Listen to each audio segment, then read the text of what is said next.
right, hello everyone. Welcome to Jessica Payne Live. I am your host, Jessica Payne, and you hear the amazing mighty echo of my printer, which decided to be possessed right now. So we are welcoming you to the show.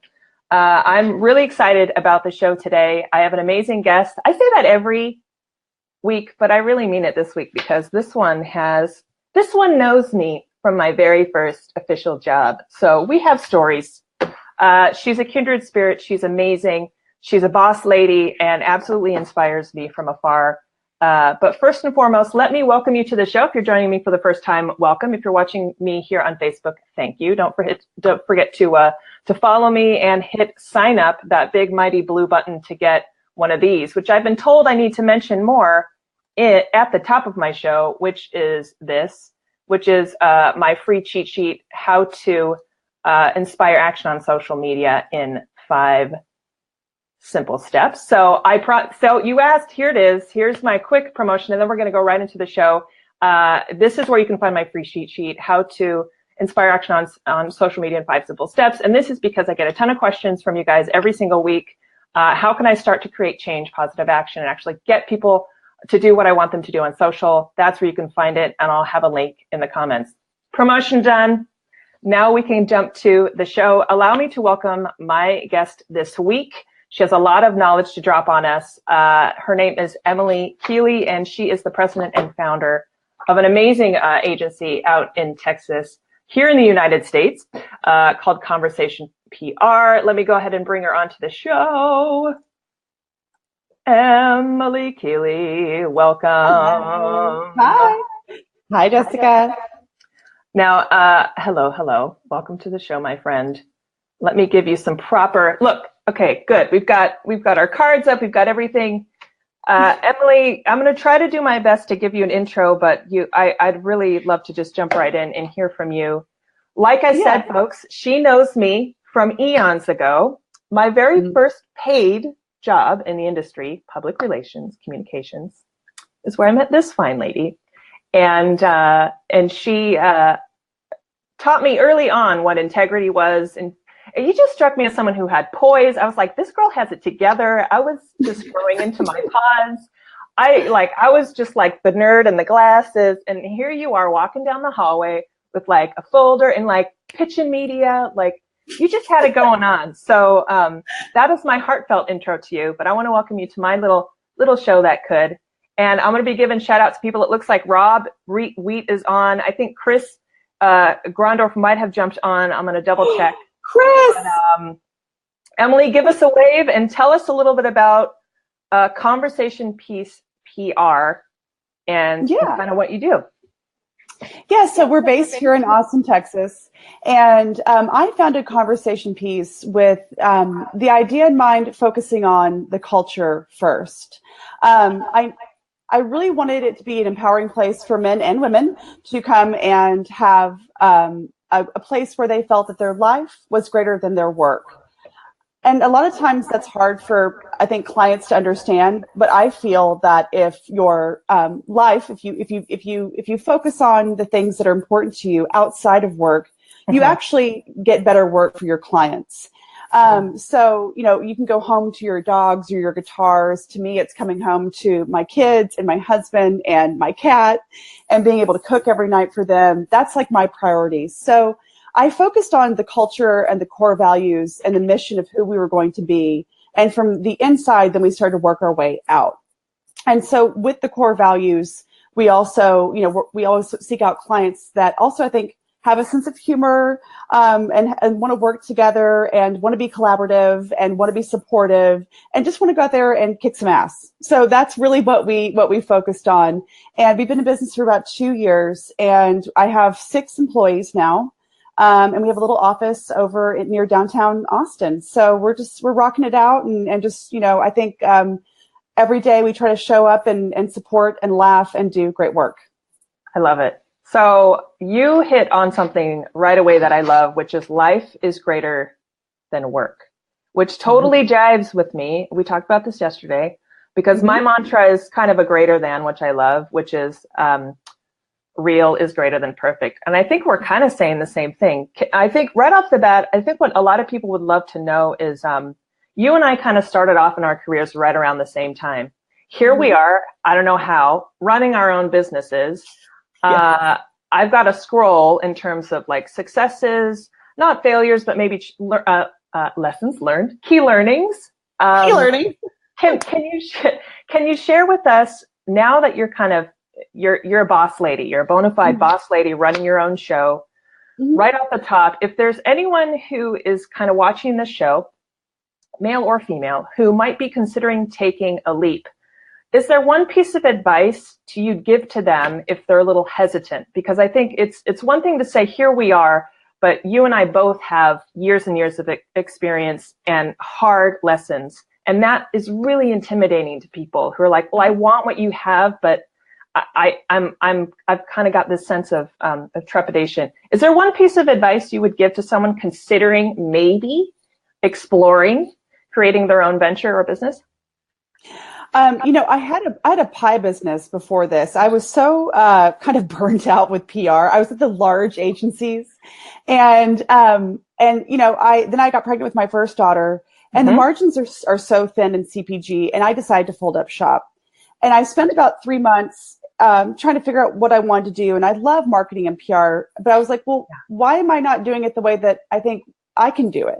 Right. Like, why do I have to go work for somebody else if I think that I can do this myself and do it differently enough in a way that can attract others? Yeah. So I think the thing to think about, and there's always this fear that you have to know everything.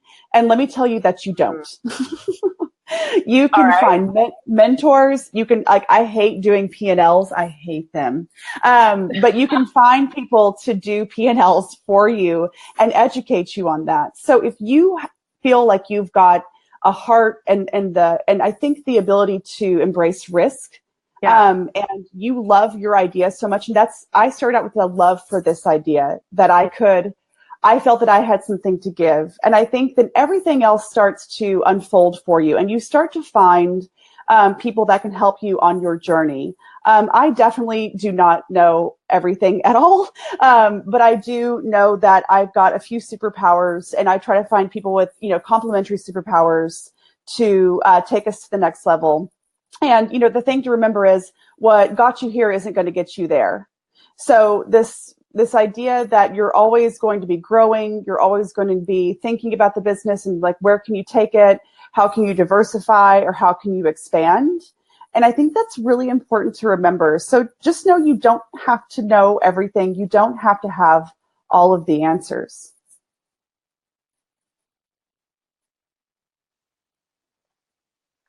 Love it. Awesome. I think that's an important tip to give.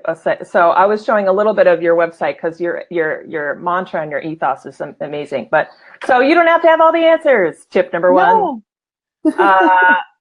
All right. Awesome. Perfect. We don't have to worry about anything else. So It's almost like a Buddhist, like, I know nothing. I admit that I know nothing. But that's not true. It's like we both have our battle scars. Yes. That's excellent advice. I would totally agree. I talk about one of my biggest challenges is I really struggle with getting out of my own way. And one of the reasons that is I feel like things have to be perfect. I'm walking back from that. That's why my own mantra is basically a chant to myself, real is greater than perfect. But it totally is rooted in the fact that sometimes I feel I have to have all the answers, or especially if you're like risk averse like me, like if I like early on, it's the childhood thing. I learned that to take risks was scary. So we naturally arm ourselves with as much information as possible. And sometimes it sounds like that can hold us back from actually taking the leap. So Emily's first piece of advice, you guys, is you don't have to have all the answers. That being said, do your research. I'd love to go in a little bit deeper into that. So we've talked about my mantra, real is greater than perfect. In your own words, what does being real mean to you? And I love your realness because you have such a beautiful, unique style. It struck me right when we first met. Dare I say how many years ago? Almost 20. No, we don't say that. That's good. Yeah. 5 years ago. Here I was, fresh, green, fresh out of college, newbie, California girl, and I have this awesome, amazing, poised. You got that amazing Texas spirit. What does being real mean to you? And can you give us an example of how that translates in your day to day? Yeah, I come from East Texas originally, and I have this accent, and I'm never going to get rid of it ever. Good. And I remember when I first moved to LA, and we had met each other, and I remember being told I needed to lose my Texas accent. And I remember being really heartbroken because that's who I am. You know what I mean? Like bullshit. That's such. I called my East Texas daddy. And he goes, well, fuck that. Yeah. Like, I would have called my dad too. It's like, he's just this person's just insulted my entire, and how insensitive is such an industry thing. Yes. Because our background is PR communications. I would have never recovered from that, I think. So how did you recover from that? And how is that something you remember to this? It sounds like it's something you carry with you. Always. And I think it's one of those things that you can either take it and wither, or you can take it and grow. Like you can take that and say no. I mean, that's who I am. I'm never going to be ashamed of where I'm from, what I've done, and what's made me the unique me, and what's made you the unique you. Yeah. And I think if you can embrace that and own it in yourself, then you are being the truest sense of yourself, and you're being the real you. I mean, I live off dry shampoo and coffee. I mean, that's what I do. And because that's my life, girl. I got 2 kids and I own my own business. So I'm never going to be this, I think, poised. I'm always going to have a sense of humor. I'm always going to laugh. I'm always going to try to find the joy in something. And if you try to knock that out of me, I'm just going to come right back at you with even more. Yeah, I'm like the Care Bear stare, like I'll bring it even more. And I think I learned that because, I think through life, people do try to tell you how to be, people do try to tell you how to run your business. And I think, getting that advice and getting that is all great and wonderful to take in. But at the end of the day, you have to answer to yourself. Right. And I have 2 little girls that I have to really, they look up to me. They know I'm a small business owner. And I've got to show them what it's about. So you got to be tough, and you got to be like we say in our office, we have to have grit and grace. Grit and grace. I love it. I have to give you this shout out. Chris Grondorf posted something beautiful, which is an amazing echo. She says, M's Texas accent was one of the things I have always loved about her. Aw, thanks, Chris. Yeah, right. There's a big joke with Chris. I asked her if I could drink cream gravy from Dairy Queen in her boss's car. And you were totally serious, I'm sure. I wanted extra cream gravy. It was so embarrassing. Anyway. Extra. I got some extra cream gravy on that. And I'm sure your accent was like wicked thick when you said it. It was. I need cream gravy, y'all. Chris, this is a talking point. We got to preach. We got to preach from Chris. So just for everyone's background, I too have the beautiful pleasure of knowing Chris Grondorf, which we're going to get her on the show. Oh my gosh. I can share my screen with 3 people. Okay. Chris. Listen, we are going to have, look, she's like, I got to go. It's wicked. Yep.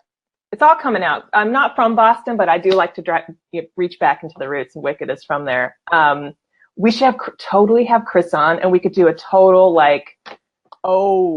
it's going to be like Wonder Woman. I'm going to be flanked by 2 power moms, and we will we can talk about whatever. I mean, people can join or not, but I love that it's all about feedback, right? And I love Chris puts it beautifully. It's sort of and I don't want to get too strategy wise, but your brand right off the bat is this, allow me to say it, warm, like I say, poised, your Texas self, your Southern charm, your integrity, like Chris just said it, comes so straightforward. And if you want to look at it as a personal brand, it's like, why would you want to douse that, you know? And I just applaud you for like almost ignoring that advice, that terrible advice given to you early on, and the fact that you've actually embraced who the heck you are, because it makes you who you are. I mean, it's people know you for who you are, and you're so authentic and real. So, yeah, Chris totally says she's in, by the way. We're doing it. We have it. It's on the record, Chris. So. And I think we need to do like a cream gravy drink-a-thon first and just like all cheers together and, you know. We should do like a gravy tasting. Oh my God. I love it. This one's a little thicker and this one's a little spicier. She's the viscosity of this gravy. Anyway, Chris, you're in. We have it on record. I mean, it's now on tape. Can I even say on tape? Because it's, yeah. But Chris, totally, it's like, I love your support. Thanks for coming on. I want to give a shout out to Rena Brode. It looks like she's on as well in the house. Talk about integrity. Rena is an amazing realtor here in Los Angeles. She's I have to introduce you guys. She's fantastic. She's like one of the warmest. She's also got a very similar warm integrity style to her. She walks into the room and you're like, I like who this person is. You know, she inspires me. So I feel like you guys are like twin flames almost. I'll try to introduce you at some point. But hey, Rena, how you doing? Hey, Rob, how's it going? So we have a nice little party. Oh, Chris says, Jesus, were you drinking it? Of course, it's cream gravy. This is going to be like the actual show. Like keep this going, because she's like, wait. I just love that somewhere Chris is like in front of a computer going like, was she drinking? Was she drinking the cream gravy in our boss's car? Yes, she was. Yes. That's being authentic and real right there. I don't give a crap. So there you go. I was drinking cream gravy. So were you like sneaking it, or like was your boss in the car driving? Yeah. Like, I got to get the full. So what actually happened? Was this like a media tour? What was going on? We were in San Diego driving back from LG mobile phones, and there's a Dairy Queen on the way. And I was like, oh my gosh, y'all, it's a Texas stop sign. And I was like, we have to go get chicken fried steak fingers and cream gravy. And so we're eating a box of chicken fried steak fingers. And I got extra gravy, and I was just drinking it in the car. And I remember asking my boss, I was like, can I drink cream gravy in your car? And like, I thought Chris was going to, she was just crying. She's like, did you really just ask that? You're like, listen, like I love that there was no filter. So this is what happened. I think your body took over and was like, yeah, you were asking a question, but I think you were actually declaring, I am going to drink this cream gravy in your car, period. But it came out as a polite question. Yeah, like I'm gonna do it because, like, you know, my mama. That's my mama right there. That's cream gravy and chicken fried steak, and that's how we roll. So when I saw cream gravy, because they don't have any in Los Angeles, it's like a cream gravy shortage almost. And we're in drought, so that affects gravy. So, you're in a cream gravy drought, yeah. So so I was very excited to see something from Texas, and obviously I came back here and implanted my new Texas roots again. So yeah. I love it. You know what? It's kind of amazing what memories we carry with us, and the fact that it's food related. You're speaking my language, girl. And I love that you brought your mom into it. It all comes down to, and that's the beautiful rationale. Whenever I want to like eat or probably eat way too much, I'm like, what am I going to waste this? Like, I'm not going to. What would my mom say? Like, she says, finish your plate. So I'm going to have this third burrito. Fine. You're fine. Your mom's always there. Yeah, it's like, what am I going to do? Throw this out? My mom would be disappointed. Seriously. We're going to get our first cat drive by. You want to come up, T? Come on. Tails. If you see a tail, do we see it? There it is. Oh, there she is. Lady Chen is in the house. She's going to do a little sit. The studio cat. Good girl. So now that we've covered cream gravy, right. And you know, Chris, if you have any more, and I love, my mom is actually watching right now. Let's give a shout out to Nancy. We were just talking about, so my mom always gave me the seconds at dinner. Jessica will eat this. Like, Jessica will eat this. It's like, my sister and I joke about it, but it was always like, oh, we just have, you know, half a serving more of pork chops. Jessica will eat this. So Mom, we were talking about how I finished my plate because of you. Thank you so much. Hey, Christy, how's it going? She says, hey, Jess. Chris says, for Emily, how did you make the decision to go out on your own? Love it, Chris. How did you make the decision to go out on your own? Thank you. I think I really do think it was because my biggest passion was, this is a female dominated industry. And I saw too many times that I did not have a life like at all. And so I was like, there's got to be a way that I can provide a cocoon of some sort for these women practitioners and men too. So, but it really was, I started with that ethos, like, let's find a way that these people can work and play and live together. Also I think I have just, a passion for doing things, I guess, like kind of my way, which is entrepreneurial. And I also really love, working with people. And I think one of my superpowers, and I think this is for all entrepreneurs, recognizing your superpowers. I love managing and working with people. I like having all those plates spinning. That's why I got into PR in the first place. And I really couldn't find a place here that I think drilled down on the core values that I wanted to see, the mission that I wanted to see, and the empowerment that I wanted to find for these practitioners. And a place that, I feel like a lot of demands already happen to PR people anyway. So I really do make it as a framework of, you have the freedom to work from home. You have the freedom to set your own hours. I need you to get in 35 hours a week. However you get in those hours is up to you, but this is your life. I work sometimes best under a blanket by my Christmas tree, and I'm not going to judge others if you work best, out in a park. So I can't tell you how to live your life, but I can tell you I'm going to provide a safe place for you to come and practice. And so that's really what I wanted to do. The funny thing about all of this is that we do have an office, and we don't require anyone to show up to the office, but everyone shows up to the office every day, and we all work around this really large table every day. And I'm like, you guys know you don't have to be here, right? But I think it's because we all work together so well, and we sit around the big table, and we talk about stuff, and like we brainstorm for clients constantly. Like, it's just constant like this. But what I think has happened is that I haven't forced that down their throats. Like, you have to be here. You have to be here from 8 to 5, and you can't leave for lunch, and you can't go work out. Like, go work out. Like, I can only work out from like 10 to 10:30 every morning. You know what I mean? So who am I to say how you go live your life? I'm not. That's the max. Yeah. Well, plus you're running around after your family, you're running your household. So you're working out all day long. Like, I am not a mother. I cannot speak to it, but I roll deep in amazing women who happen to be moms. And so I hear all about, like, I don't know how, and it's like, I know I don't want to, it's like, how do you do it? Like, I know you hate that question, but I am going to rephrase it. I admire how you do it all. And I admire, it's like your Navy SEAL, like your endurance. I'm like, how can I even wrap my head around? But it's what my mom told me. She's like, you just do it when you're a mom. And I was like, okay, great. Like, that's magic to me. I don't know how, but I love it. So you sit around, like, it's almost like King Arthur and the knights. You just sit around a table and you collaborate that way. We're going to make jackets that say that. I mean, like, seriously, because it really is like, and I think it's, it's also trying to create that Camelot of how can we make this better? How can we make this sweeter?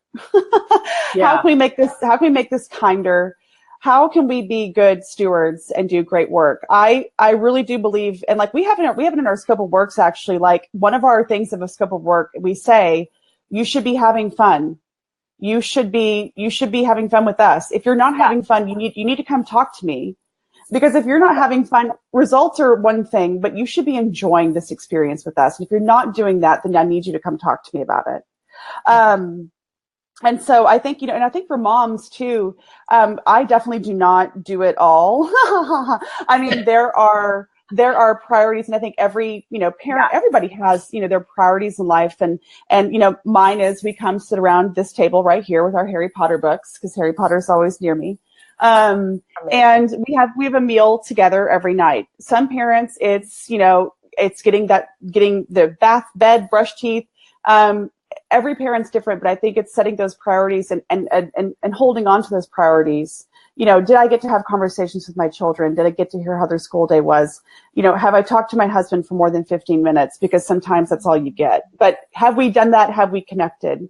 So all of those little things. And I think that's just how you get through it. And it is, as my husband says, relentless pressure applied daily. It's just relentless. Like just keep on going.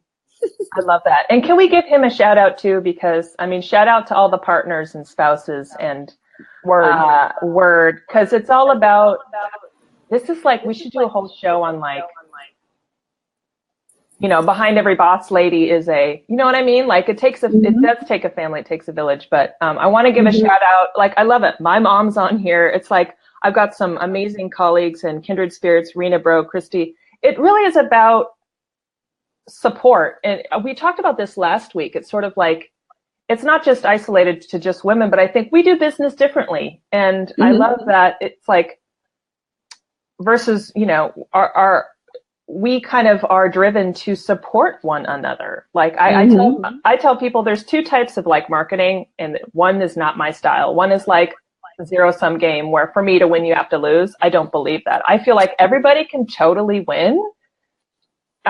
Especially women, like we actually do better when we bring other people forward. And it sounds like you've created this really amazing, I love how you called it Camelot. That's yours, you coined it. Collaborative environment, but truly a communal one. Yeah, and I think the thing too is, we talked about there's a culture sometimes of going after other agencies' business. And I said that I would never, ever do that. If I know that a company I like has a representation, I'm never going to go after it, because that's someone's bread and butter. What if that's like that agency's only client right now? And I'm going to go try to take it. And so we've actually have a very firm belief in our office that we don't try to take other people's business. And I know it's going to happen to me. And in fact, it has, but I'm never going to turn around and try to do that to somebody else. I don't believe in it. I believe that there is, now if a client comes to us and says, hey, we are looking, and then I can have that conversation, but I'm never going to proactively go after someone if I know that they're represented by an agency, because I just feel I like my heart can't take that. Yeah. And I also like golden rule. Like I wouldn't want it happening to me. Like what if one of our clients that I love and someone's like pursuing them heavily? I really do genuinely feel that you can go after business and find business without having to take someone else's. And so I'm just not competitive in that way. And so we don't do that. And we've gone into rounds about this. I think with people outside of our company, like, well, you should be going after new business and you should be pursuing other people's business. And I was like, I'm never going to do it. Like, I love that. I'm not. Yeah. That is a very maverick move. Let's take a quick, Chris has to jump. Let's give her a wave. Bye, Chris. Next show, it's us. We're the Supremes. It's fine.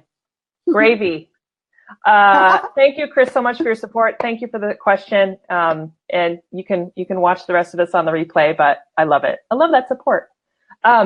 Wow, what you just said was really kind of like, and for those of you joining who haven't come through the ranks of corporate America and the PR agency like we have, to choose to not pursue a bid, as we call it, or new business, it's like, I'm not saying it's wrong. I absolutely agree with you. I'm not saying pursuing a competition is wrong, but I always got the sense, because I agree with you, I always got the sense that you could tell with certain agencies, there's like blood in the water. It's like, it was a bad energy. And personally, it's like, isn't there enough work out there? Really? Yeah. You don't have to go after someone else's, unless they're doing a terrible job and they've come to you and they need help. Right. I love it. That's very maverick, what you've just said. That's not the norm. I think a lot of agencies will be like, well, we have to go after the competition. Not that it's wrong, but. Yeah. I would kill to have, their client, and I think we could do whatever, blah, blah, blah. And I think that's one way to look at it. And I think there's another way to look at it, which is, let's all, I'm very kumbaya. I may sound, I was told that I didn't sound businesslike when I said that. and I don't care. You know what? I don't care. Yeah. What is business like? To me, you sound like a confident woman who knows what she wants. It's like, so to me, you are. I guess it's like my favorite comeback is like, well, according to who? Yeah. So I'm like, according to who? That Mr. I think according to, corporate culture and like, this is what you do daily and everyone goes after everyone's business and that's just life. And I was like, well, that's great. It's not my life. So we're not going to do it unless they come to me, that's different. Right. Yeah.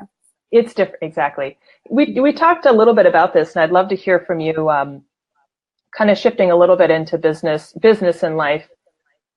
One thing that we are experiencing an uncertain economy. Yeah. There might be a tax change or not. And we're going into what's always, I think, kind of an interesting time of year. Business kind of slows up. January is always questionable. This is my experience as an entrepreneur. One thing I've started to do is to try to adopt what I call a hustler's mindset. She's on the move, ladies and gentlemen. I'm sorry, guys. I moved. Sorry about that. Oh, cool. See, now we can see more of like, half of this is just like, what can I see in the background? What is it? It's like those games on Facebook where you're like, solve the mystery. What's in the background? Is that a magnifying glass? Is that a map? Zoom pillows. Pillows. Look, I've seen so many couches. It's amazing. But can you talk about, do you agree with me, and you don't have to, is it time for us as employees, business owners, scrappy Americans to think with a hustler's mindset? My personal belief is that I think now more than ever, we have to start to think diversifying, just because things are so uncertain. Do you agree? And if so, if not, do you think in terms of a hustler's mindset? Do you think diversification, does that resonate with you at all? Yeah, I think that we see a lot of avenues that people come into our PR firm. Some, like we learned from, actually did a Sandler sales training. And one of the things we learned was, what is the pain of a person? And I think, like they come in, and I think what they always say, like, well, we just need social media. Our social media isn't looking good. And I always take them a step back. It's like kind of being a doctor in a way and saying, like, well, my shoulder hurts over here. And I'm like, yeah, but it's probably your neck. And so what we always try to say is, if your social isn't popping off, then we probably need to look at your brand voice, your key messaging. What are your colors? What are your fonts? So all of those things really, I think that's how we try to like back diagnose it a little bit. But like people come in with certain pains. They want media relations, and then they want social media, and then we try to grow the business from there. So I think the way to diversify your offerings is always helpful. And then I think that we like to think, okay, so we've got one client, and we've done like a lot of media relations for them, right? But there's also thinking about the brand as a whole. What's the story? How are you being authentic? And really like, I guess helping them go to the next level and understand where their blind spots are. And that's our job as PR marketers, is helping them see the blind spots and put, sunlight's the best disinfectant. Like, how do we help them get there? Right. I love that you're speaking my language. It's all about authenticity. Let's walk back a little. You and I, again, we both come from a formal, almost corporate, big brand PR communications background. In terms of what you were just talking about, the diagnosis and talking about the brand and the story, has our industry evolved? And and can you give us a little bit of sunlight, as you were, on what are some of the biggest challenges you're facing now as a communications professional, as a master storyteller? Like, what are some of the biggest challenges brands or organizations are having and asking for help on? Because it's obviously changed. Like the media has changed, the storytelling has changed. What are you seeing on the street in terms of the biggest challenges? I think, it's getting brands to, we always try to start with who they are on the brand personality wheel. Are you a sage? Are you an outlaw? Like, conversation pieces brand personality is the nurturer. That's who we are with. I would say a little bit of outlaw because we've got a lot of sass to us. We got lots of sass, y'all. And we are never, I am never going to do the status quo. I am never going to do things because that's how it's been done for years. So that's really what we set out to do. And so we try to get clients to, really, I think, understand. There's a really great book called Story Wars. It's one of my favorite books to read and offer up to people to read because it really helps you understand, I think, the media landscape. It's a few years old now, but helping people understand why we create brands, personalities, because it infuses everything you do. Right. And I think some people think that's a little wishy-washy or it sounds a little woo-woo, but I'm like, if you actually set the brand personality and the tone, then everything else starts to fall into place.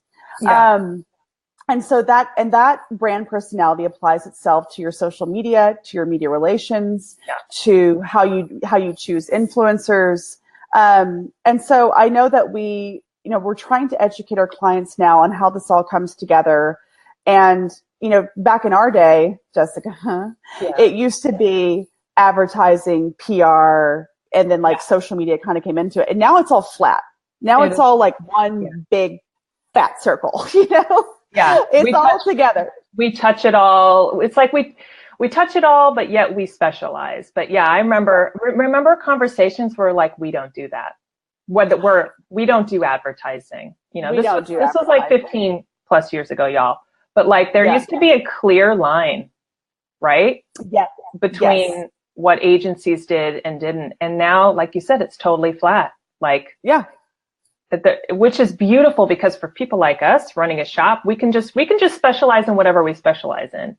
Like when I do one-on-one coaching, it's like, I'm talking brand and marketing. I don't touch PR, but if I do have PR needs, it's like, I know about 3 people I can pick up a phone and talk about, but it's still related, or like when I'm teaching a social media workshop, I might just be focusing on social media or speaking at a keynote, just be talking about social media, but it all comes back down to storytelling, branding, marketing.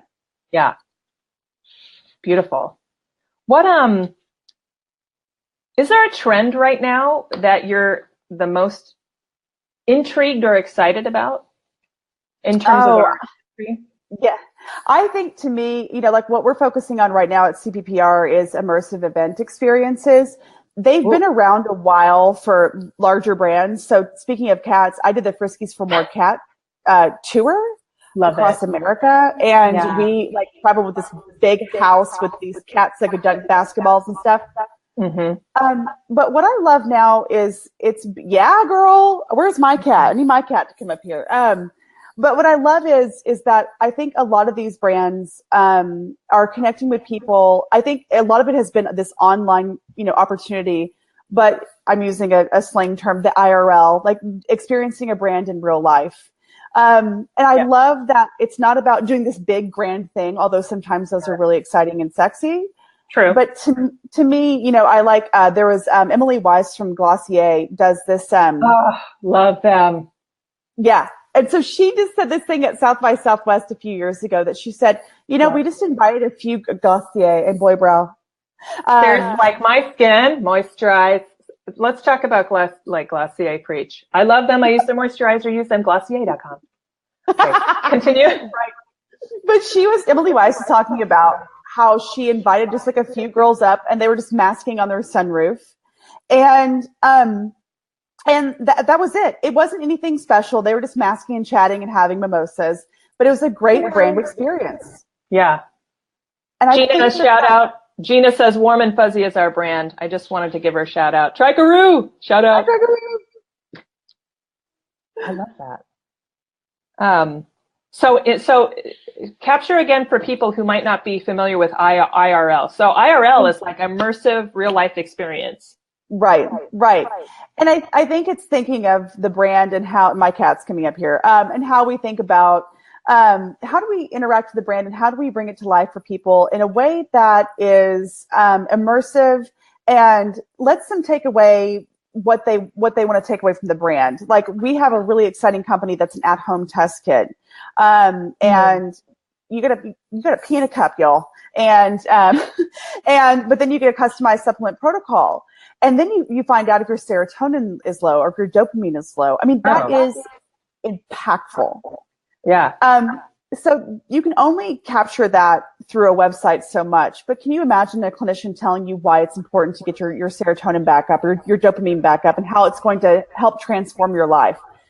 So to me, being able to bring that to life to people and be, of service to these people and answer their questions about their body is really impactful. And it's just something you can't get through, I think, on digital. It really is like the person-to-person opportunity. Yeah. Yeah. Beautiful. Yeah. So we might have a cat drive by. And for those of you noticing, Emily has a beautiful watercolor Enya type flow going on, just with an internet connection. It's all good. So we totally see it and we love it and we acknowledge it. But I feel like you're with the painting in the background. I feel like I'm watching like Enya. I feel very soothed. But you're coming in loud and clear. Oh my gosh, Gabriel, can we give a shout out to Gabriel? This guy is 20 years old. He's my little Himalayan, and look at that guy. He's like not feeling it. He's like okay. Like, this isn't my first time on air, you guys. Yeah, seriously. It's like, in my 20 years experience, beautiful. And Lady just jumped off. Lady, you could have seen your boyfriend. Seriously, I don't know. It's morning nap time. Hey, Gabriel, I'm glad you could make a little shout out. And I love that. So part of the fun of doing this show is, as a total voyeur, I love seeing in people's living rooms and conference rooms. But I love, like, it's amazing because this is a trend. This live video, you're going to see this everywhere. 2018. I'm hanging my hat on it. Like and watch this space. I'm building a course for people to go live in 5. It's going to be awesome. It's coming out in the new year. So I'll put a link actually if you want to sign up for that. But in other news, this whole live element is beautiful because I've seen so many dogs and cats and children and spouses in the backgrounds. It's and talk about authenticity. It's like we all remember that BBC reporter when his kids walked in. But I feel like I love, like, as long as it's innocent, I live for that because I think we're all too a little buttoned up. So the fact that we get cat drive-bys and office dogs and and who cares? You know, it's like nobody cares, but everybody loves it. It's like, bring on your menagerie. I don't care. Yeah, and I think the reason why people, connected with that BBC interview was because, I mean, that could happen to anybody. And I think that being able to embrace that, I got a cat sitting on my lap. Like, I'm not going to kick him off. Like, he's old. You know what I mean? Like, I don't mean, like, we're fine. Yeah. Like, he's old. Like, he's earned his spot. But I think it's sort of like, I get this question a lot. What do you mean by authenticity? And I feel like if I need to give you a visual, it's doing a live show with a cat on your lap, like, and people and talking about gravy. I mean, there's an ebook right there. Just sell it. Like, you can take it. It's fine. And just put Gabriel. Oh my God.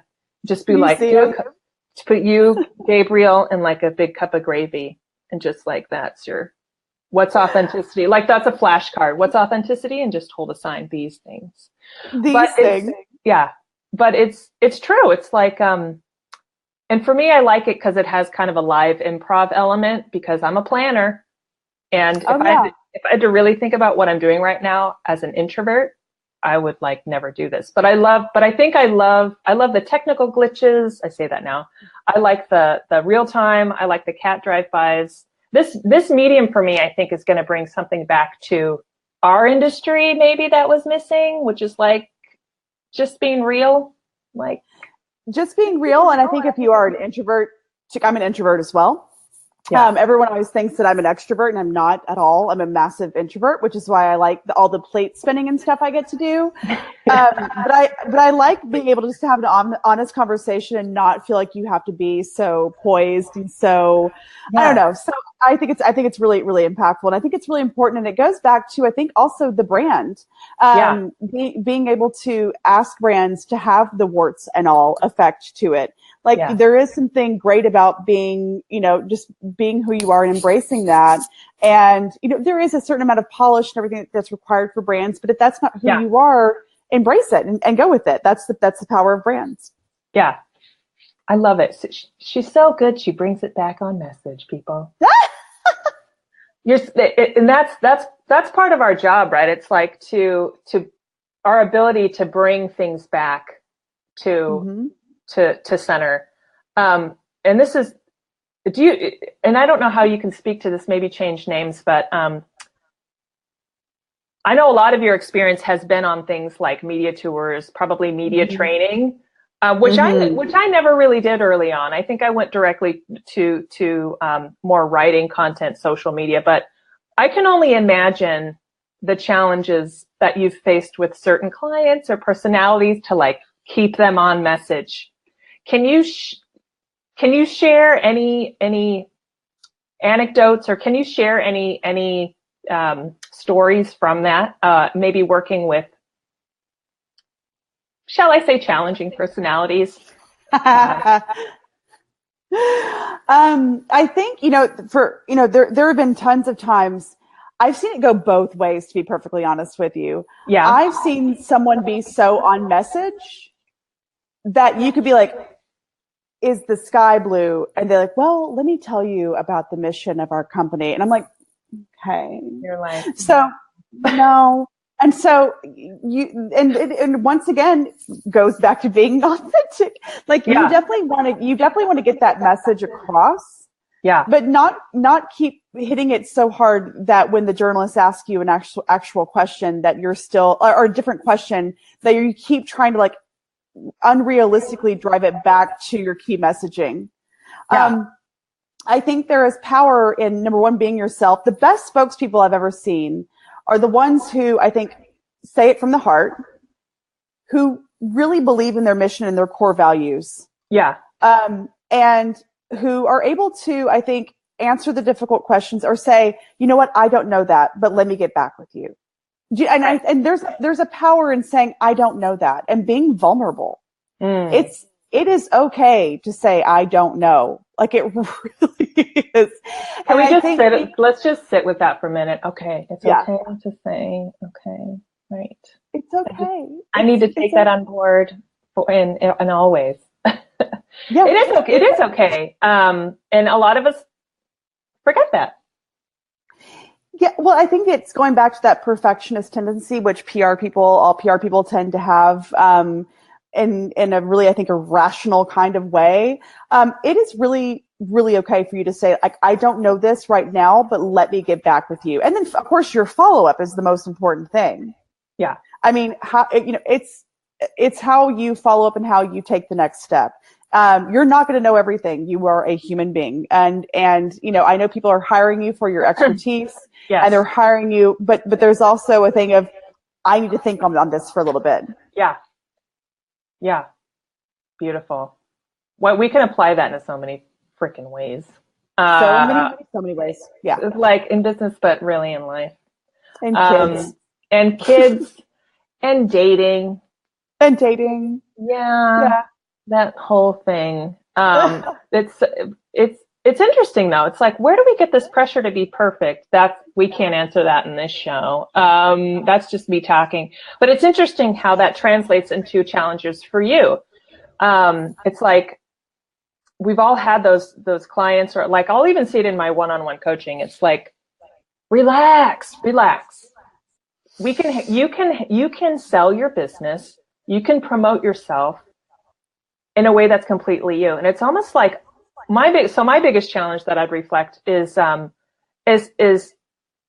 working with clients to unlearn bad habits taught to them by other people, other marketers, other brands.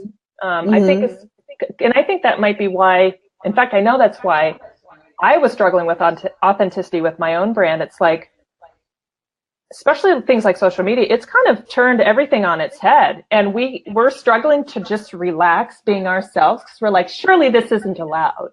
like, because we have 20 years experience telling us we need to be.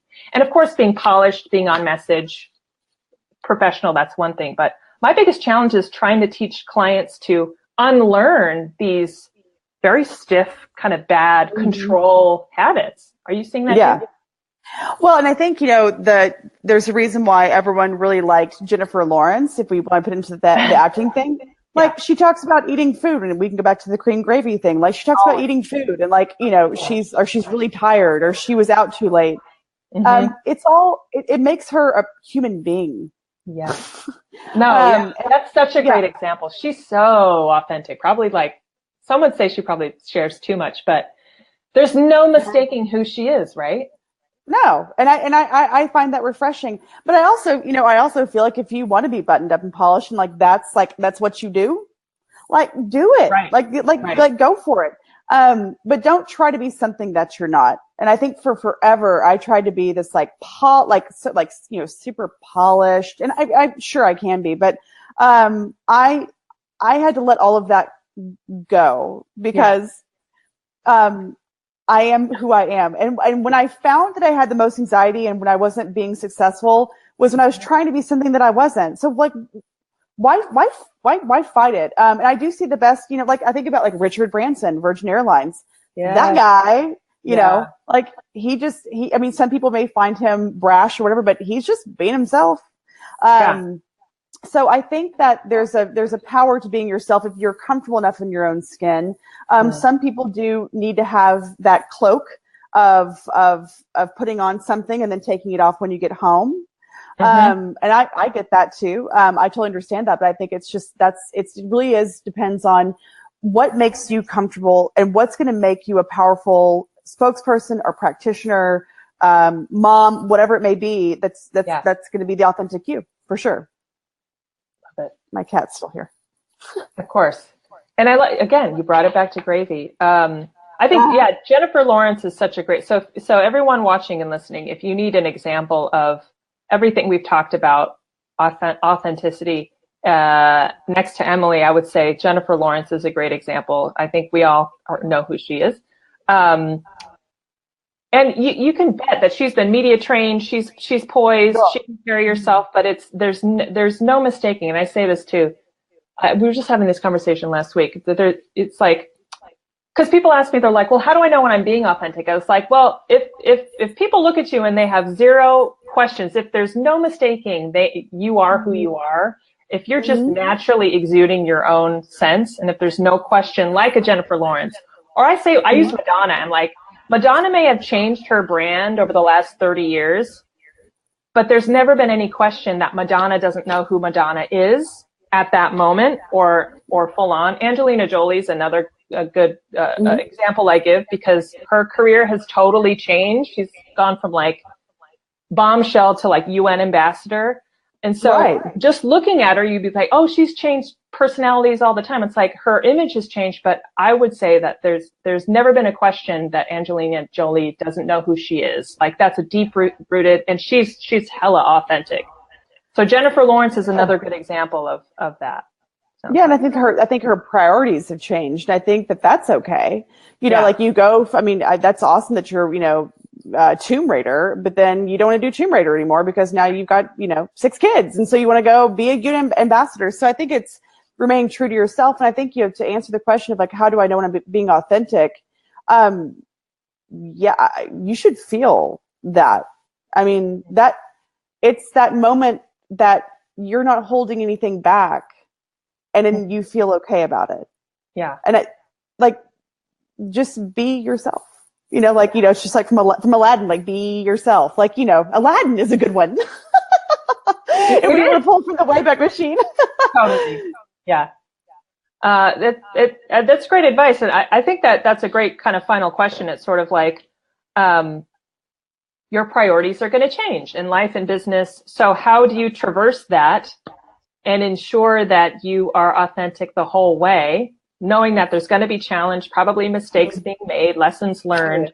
My final question would be, because your career has evolved beautifully, and you've grown a family, and you've established an amazing network of clients, of friends, of colleagues. Any advice you'd give to someone who may be experiencing that sort of change, and maybe a little unsure about their path in terms of being authentic? Any advice to them? I could tell you that I have been, through, it's been a nutty year this year. And just remember, my dad's owned his own business for about 37 years in the oil and gas business. So that's a tall, frosty glass of butt pucker right there, y'all, is oil and gas. So and my dad, I remember my dad telling me that, it's going to look like an earthquake when you first start. It's going to look like this. It's just going to be going off. Eventually, those little earthquakes are going to start to slow down, and it will start to even itself out. Remember that. And remember that this is life, and owning your own business does take some sort of intestinal fortitude.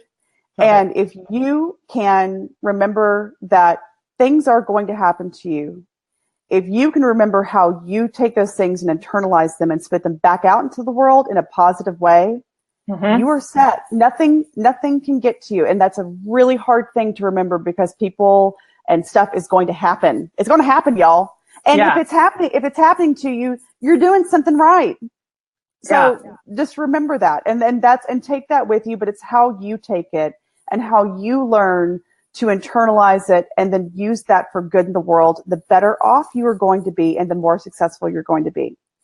That's it. I love it. You're speaking my language. And it's like, and you hit it on the head. It's like, let's not all forget what the larger purpose here is. It's like, you just said create good in the world, create positive change. Because like, why are we here? It's not just to make money, although that helps, right? Yeah, money's great, and I get that it makes the world go round. But I think that positivity and kindness and wanting to help others and see others succeed is also great too. I wish that was a currency. I wish we could make that into a currency. You know what I mean? The Bitcoin of, the Bitcoin of kindness. If we could just, somehow magically put kindness into currency, I would be all about it, y'all. But but we can't.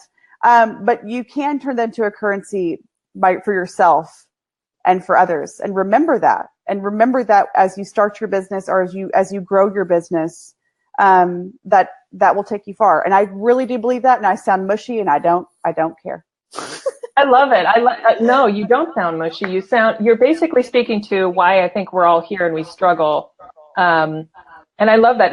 I was just thinking impact is the currency of positive change, really. So if you want to define it, it's sort of like, at the end of the day, are you improving the world around you is what I ask my clients, and I talk about it, because I do in the brand organics, my process, the final step, the fifth step is, okay, how are you now putting this out into the world? Do you have a CSR program? Do you run a charity? Are you donating a portion of your proceeds? So it's like, now that we've branded and launched you, by the way, don't forget the final and really most important piece. What is the impact you're creating? It's not just to sell more of your product, which is great. So I love that you brought it up, because we forget about that. We forget about the legacy and the impact that we have. And I think, and we have to answer to sales all the time. And the things I try to tell our CEOs and everything is, sales is obviously vital. Yeah. But how your brand interacts with the world is also just as impactful. Yeah. And I hate to tell you this, but it also increases sales. And I hate to say that, but it's true. Yeah.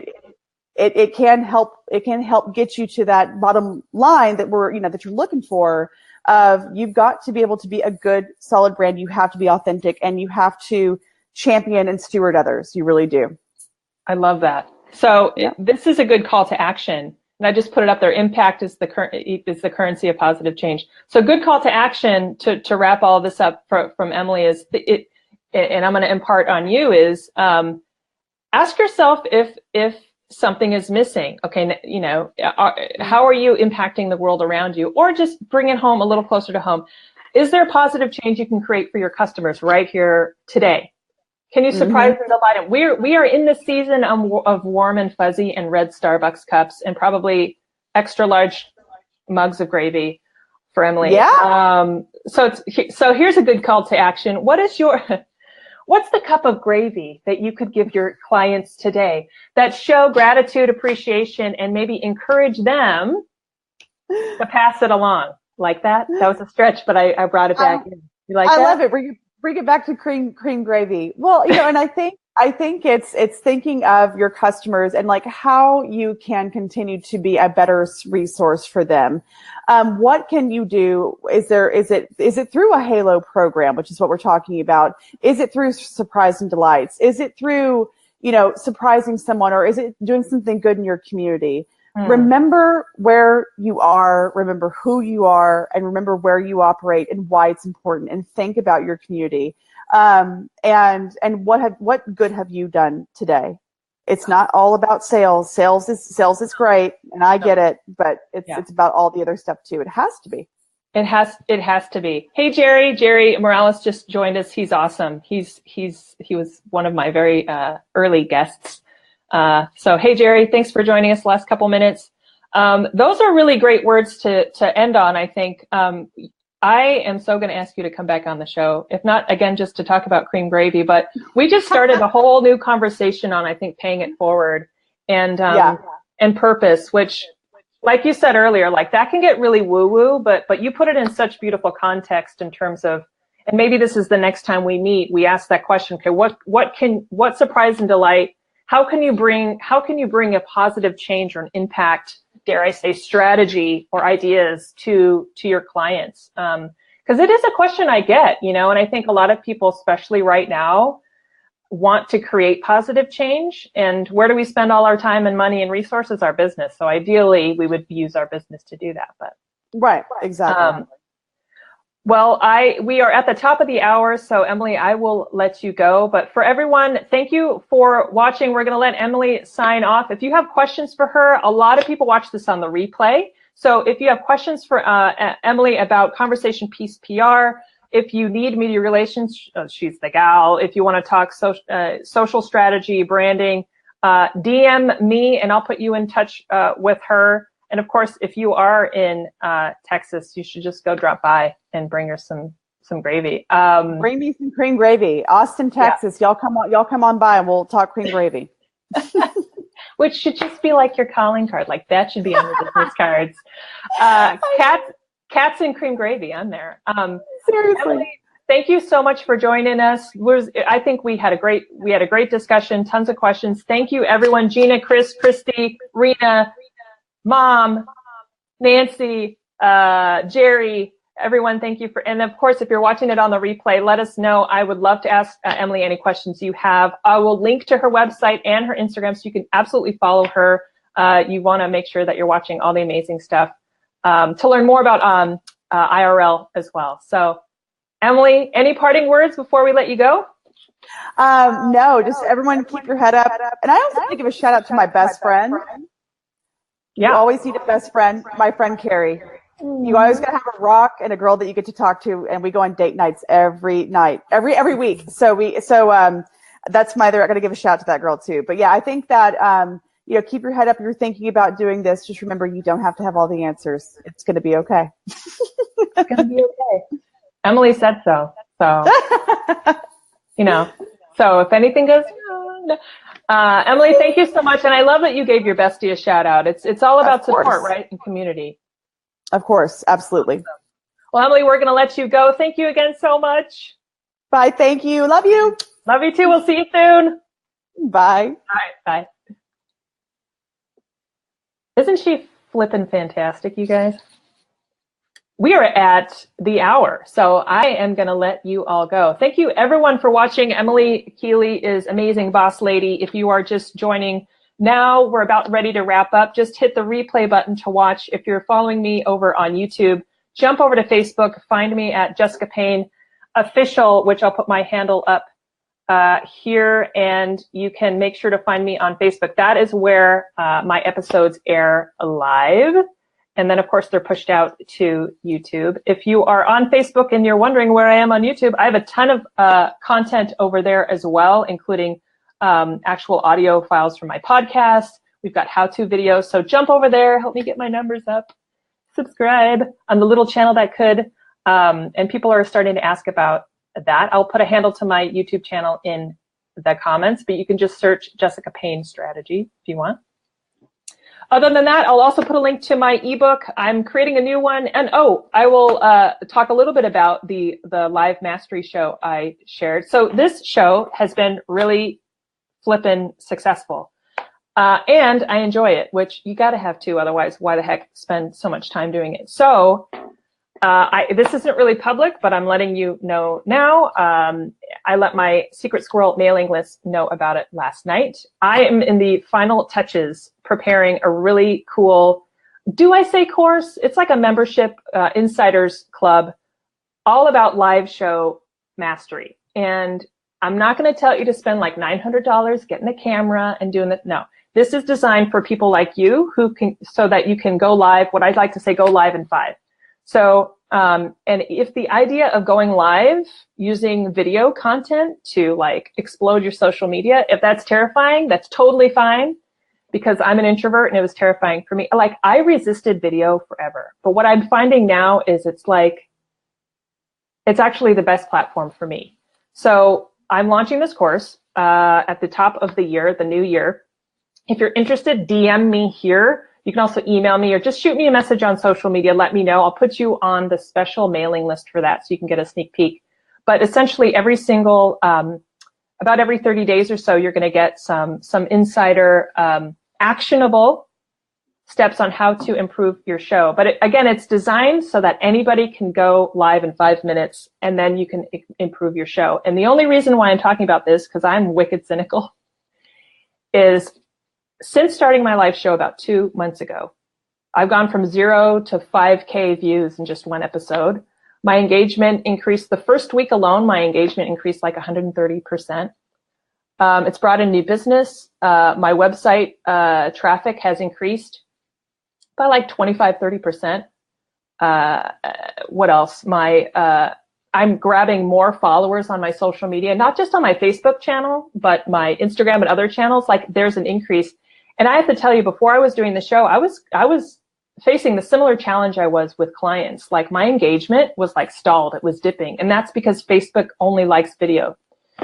So I ran an experiment and it worked. I talked about this in other episodes. So again, that's the premise behind me creating this course. And it could be for you. It might not be for you. But what I'm finding is one of the biggest interests I'm getting from current clients, from my one-on-one coaching, is like, I need to know more about video. How do I do video? Because it's really intimidating and really daunting, because everyone thinks you need like this expensive equipment in the studio. You don't. You just have to create really good content. Content like today. Like, if you put thought and purpose behind finding guests like I had Emily on today, who can bring their expertise together, then you're creating value, right? And so if you create a strategy behind it, if you learn the tricks and the tips on how to do that, it can actually be really, really easy. So that's why I'm creating this live. I call it Live Show Mastery. So stay tuned. But again, if you're interested on it, DM me, email me, tell me you want to get on the list. I'll go more public probably in a couple weeks, but I am only letting you guys know, and I'm only letting my current followers know, because it's kind of a VIP thing. So big news on this end.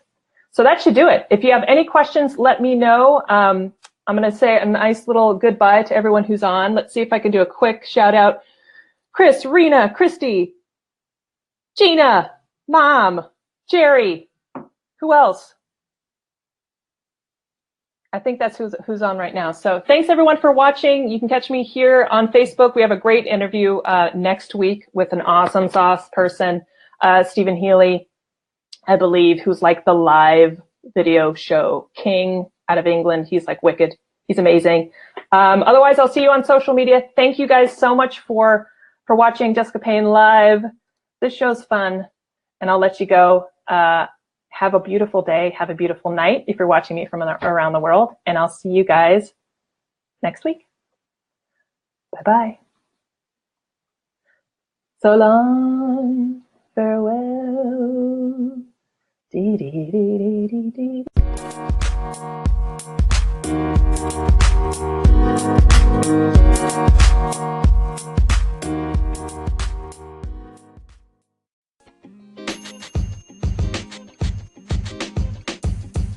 The podcast you just heard was recorded with Anchor. If you want to make your own, download the Android or iOS app completely free from anchor.fm/podcast. That's anchor.fm/podcast.